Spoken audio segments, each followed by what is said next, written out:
राहुल गांधी की ओर से अपने ऊपर किए गए हमले के जवाब में मोदी ने उनके पिता राजीव गांधी, दादी इंदिरा गांधी और जवाहरलाल नेहरू के पुराने भाषणों का सहारा लेते हुए कांग्रेस नेतृत्व पर जबरदस्त पलटवार किया। राष्ट्रपति के अभिभाषण पर धन्यवाद प्रस्ताव का जवाब देने के दौरान पूरे लय में नजर आए मोदी ने कहा कि कुछ लोग मंदबुद्धि हैं, बात देर से समझ में आती है और कुछ के समझ में नहीं आती तो विरोध करते हैं, और कुछ लोग मनोरंजन भी करवाते हैं।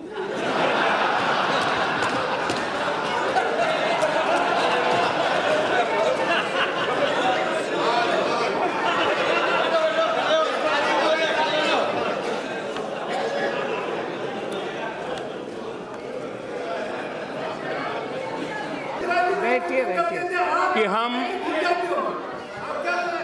कोई भी नई योजना लाए, नई तरीके से लाए, तो कुछ लोगों को उम्र तो बढ़ती है लेकिन समझ नहीं बढ़ती है, तो समझने में बड़ी देर लग जाती है। कुछ लोगों का ऐसा रहता है और इसलिए चीजें समझने में बड़ा समय जाता है। कुछ लोग तो समय बीतने के बाद भी चीजें समझ नहीं पाते और इसलिए अच्छा लगता है विरोध करें, तो वो विरोध करना अपना तरीका ढूंढते रहते हैं। और इसलिए मैं एक पीड़ा कहना चाहता हूं। राहुल गांधी का नाम लिए बिना मोदी ने राहुल गांधी के अध्यादेश फाड़ने की घटना का जिक्र भी किया और जो कहा आप खुद सुन लीजिए। हमारे देश के सम्मानीय प्रधानमंत्री डॉक्टर मनमोहन सिंह जी अमेरिका में थे। अमेरिका के राष्ट्रपति के साथ उनका बायलैटरल टॉक होना था। देश के सम्मानीय नेता थे। हिंदुस्तान की कैबिनेट जिसमें फारूक अब्दुल्ला साहब बैठते थे, एंटनी साहब बैठते थे, शरद पवार साहब बैठते थे, इस देश के गणमान्य वरिष्ठ अनुभवी नेता बैठते थे। उस कैबिनेट ने जो निर्णय किया, उस निर्णय को 27 सितंबर 2013 पत्रकार परिषद में फाड़ दिया गया था। ऑर्डिनेंस को फाड़ दिया गया था। अपनों से बड़ों का मान, सम्मान, आदर, मैं बहुत। राहुल के इस आरोप पर कि प्रधानमंत्री से सब मंत्री और बीजेपी सांसद डरते हैं और कुछ बोलते नहीं, मोदी ने तत्कालीन सोवियत संघ तानाशाह नेता स्टालिन से जुड़े एक प्रसंग को सुनाते हुए कांग्रेस नेतृत्व पर निशाना साधा। अब क्या हुआ? वायदों का जाल बिछाया मोदी जी ने, मैं ये करूंगा, वो करूंगा, वो करूंगा। हमारा देश लोकतंत्र से विश्वास करने वाला देश रहा है, लोकतंत्र के लिए प्रतिबद्ध देश रहा है। लेकिन हम जानते हैं इस देश में सार्वजनिक जीवन में हम सब लोग आंसरेबल हैं। कोई भी व्यक्ति हमें सवाल पूछ सकता है, पूछने का उसका हक है। लेकिन कुछ है जो जवाबदेह नहीं है, न ही कोई उनको पूछने की हिम्मत करता है, न ही उनको कुछ कहने की किसी की ताकत है। और जो करने जाते हैं उनका क्या हाल होता है वो मैंने देख चुका हूं। लेकिन मैं घटना का सिर्फ जिक्र करना चाहता हूं, अर्थ आप लोग लगाइए। रशिया के राष्ट्र प्रमुख श्रीमान खुश्चेव जब स्टालिन की मृत्यु हो गई, वो उनके साथी थे, तो स्टालिन की मृत्यु के बाद ये जहां जाते थे खुश्चेव स्टालिन की बड़ी आलोचना करते थे, बहुत ही कठोर शब्दों में निंदा करते थे, कुछ भी कहते थे और ये हर जगह पे वो करते थे। तो एक बार एक सभागृह में खुश्चेव अपनी बात बता रहे थे और स्टालिन को उन्होंने जम करके अपना ही पूर्व के नेता को उनकी मृत्यु के बाद बहुत कोसा। एक नौजवान खड़ा हो गया पीछे से, उसने कहा, मिस्टर खुश्चेव, मैं आपसे सवाल पूछना चाहता हूं। बोले, आप स्टालिन को इतनी गालियां दे रहे हो, इतना बदनाम कर रहे हो उसके विरुद्ध, जब वो जिंदा थे आप उनके साथ काम करते थे, तब आपने क्या किया? ये जो हालत पैदा हुई आपने क्या किया? सारे सभागृह में सन्नाटा छा गया।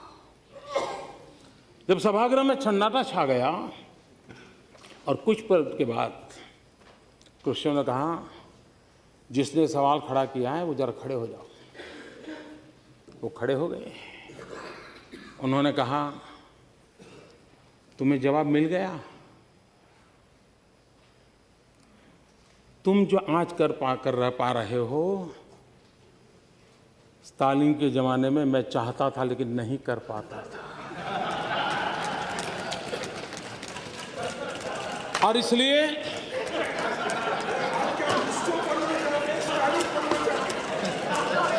इसको समझने में देर लगेगी, लेकिन इसमें कोई बादाम काम नहीं आएगी। आपको तो शायद थोड़ा समझ आ जाएगा, औरों के लिए मैं नहीं कह सकता। हमारे यहां कभी कभी मेक इन इंडिया पर राहुल के उठाए सवाल पर भी मोदी ने जमकर वार किया और जवाब दिया। प्रधानमंत्री जी ने वायदा किया था रोजगार का, 2 करोड़ जॉब्स मैं हिंदुस्तान के युवाओं को हर साल दूंगा। मेक इन इंडिया का बब्बर शेर तैयार किया, काले रंग का बब्बर शेर, उसके अंदर देखो तो घड़ी जैसा चलता है वो। जहां देखो, इंटरनेट में देखो बब्बर शेर, टीवी में देखो बब्बर शेर, मोदी जी का भाषण सुनो बब्बर शेर, स्टेज जल जाता है बब्बर शेर। और हम आपसे पूछ रहे हैं, बब्बर शेर दिखा दिया, हमें बताओ कितने रोजगार आपने हिंदुस्तान के युवाओं को दिए? कितने रोजगार दिए? भाषण के लिए मैं आंकड़े ढूंढ रहा था, सिंधिया जी से मैंने पूछा, कहीं आपको मालूम है हिंदुस्तान में कितने रोजगार मिले 1 साल में? किसी को नहीं मालूम, आंकड़ा किसी को नहीं मालूम। मैं मोदी जी से पूछना चाहता हूं, आज आपका भाषण होगा, हिंदुस्तान को बता देना कि पिछले साल में आपने कितने लोगों को रोजगार दिया। मैं जाता हूं, भाषण करता हूं, पूछता हूं लोगों से, रोजगार मिला? मोदी जी ने रोजगार दिया? सबके सब ऐसे जवाब देते हैं, नहीं, किसी ने नहीं दिया। किसी की मजाक नहीं उड़ानी चाहिए। मेक इन इंडिया की मजाक उड़ा रहे हैं हम? ना, मेक इन इंडिया की मजाक उड़ा रहे हैं। ये मेक इन इंडिया देश के लिए है। हाँ, सफल नहीं हुआ तो सफल होने के लिए क्या करना चाहिए, सफल होने में क्या कमियां हैं, उसकी चर्चा होनी चाहिए। लेकिन मैं एक बात कहना चाहता हूं, और मुझे लगता है जाने ऐसा क्यों है कि हम लोग अपने देश की इमेज ऐसे बनाते हैं जैसे हम भीख का कटोरा लेकर के निकले हो, और जब हम खुद ऐसा कहते हैं तो दूसरे लोग यही बात और ज़्यादा चीख करके कहते हैं और ज़्यादा मजबूती से कहते हैं। ये मैं नहीं कह रहा हूं, श्रीमती इंदिरा गांधी कह रही। ये 1974 में इंद्रप्रस्थ कॉलेज में आपने, इंदिरा जी ने ये भाषण किया था, और इसलिए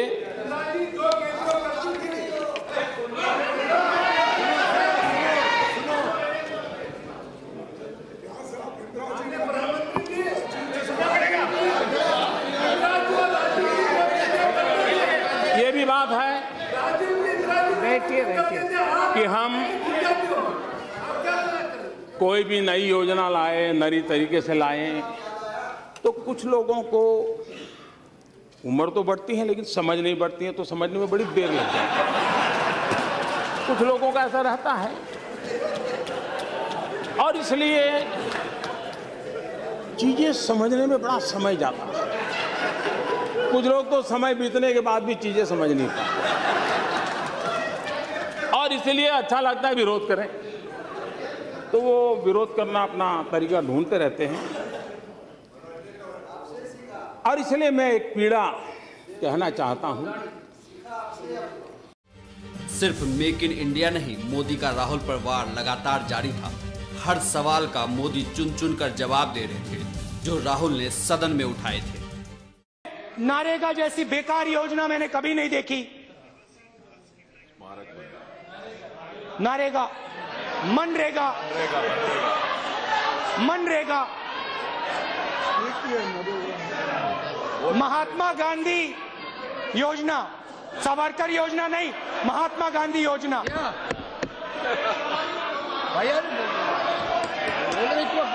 उनकी आप बनाइए आप योजना।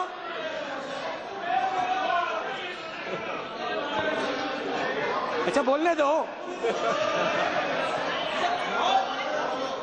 मोदी जी खड़े होते हैं, कहते हैं बेकार योजना है, ऐसी योजना मैंने कभी नहीं देखी। हिंदुस्तान को बर्बाद कर दिया इन लोगों ने। मैं इसको इसलिए नहीं हटाऊंगा क्योंकि पूरे देश को मालूम होना चाहिए यूपीए ने क्या गलतियां की। कल मैंने आंख बंद करी, मैं सोच रहा था चिदंबरम जी हैं। मनरेगा की बात चल रही है, मनरेगा की चर्चा होती है, मनरेगा की चर्चा होती है। ज्ञान देने की जरूरत नहीं है। मैं जरा कहना चाहता हूं इसका इतिहास 50 साल पुराना है,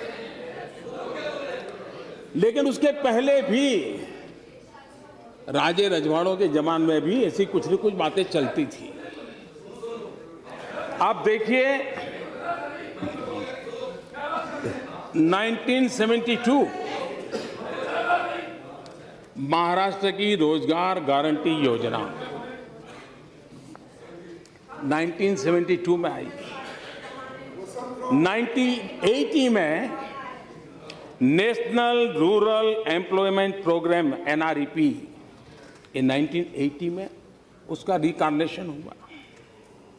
1983 में rural landless employment guarantee programme RLEGP ग्रामीण भूमिहीन रोजगार गारंटी कार्यक्रम आया। ये सब इनकारनेशन होते गए, योजनाओं का पुनर्जन्म होता गया। उसके बाद 1989 में जवाहर रोजगार योजना JRY, ये मनरेगा का पिछले जन्म का नाम है। देखिए मैं हैरान हूं, बाद में जवाहरलाल जी का नाम निकाल दिया गया और किसी और ने नहीं निकाला, उसी दल ने निकाला जो हमें कोसते रहते हैं। उसके बाद 1993 एम्प्लॉयमेंट एश्योरेंस स्कीम EAS सुनिश्चित रोजगार योजना ये आया। उसके बाद वाजपेयी जी की सरकार आई, तो उस समय इन सभी योजनाओं में से जो भी अच्छा था ले लेकर के संपूर्ण ग्रामीण रोजगार योजना SGRY ये शुरू हुआ। 2004 में फिर उसमें इनकारनेशन हुआ। National food for work programme, काम के बदले अनाज का राष्ट्रीय कार्यक्रम आया। और उसके बाद इसने नया रूप 2006 में लिया मनरेगा। और इसलिए पहले नरेगा और फिर कुछ एक नया ज्ञान हुआ तो फिर वो मनरेगा हुआ। तो ये गरीबों की भलाई के लिए कुछ न कुछ योजनाएं लगातार चलती रही है। ये बात सही है कि आप बड़े सीना तान करके कह सकते हो कि मोदी जी चुनाव में भाषण करना अलग चीज है, तुम कहते हो गरीबी हटाओगे, लेकिन तुम्हें मालूम नहीं हम कौन है। अरे हमने गरीबी की जड़ें इतनी जमा दी हैं, इतनी जमा दी हैं। मोदी तुम उखड़ जाओगे लेकिन इसे उखाड़ नहीं पाओगे। ये बात सही है कि मुझे यहां आने के बाद पता चला कि इतनी जड़ें जमाई हैं आपने, इतनी जड़ें जमाई हैं आपने। और इसलिए मैंने पिछली बार भी कहा था, इस बात का कोई इनकार नहीं करेगा कि इस देश के 60 साल के कार्यकाल में अगर हम गरीबों का भला कर पाए होते तो आज मेरे देश के गरीबों को मिट्टी उठाने के लिए गड्ढा खोदने के लिए मजबूर नहीं होना पड़ा। ये हमारा सफलता का स्मारक नहीं है, ये हम सबको स्वीकार करना होगा। और इसलिए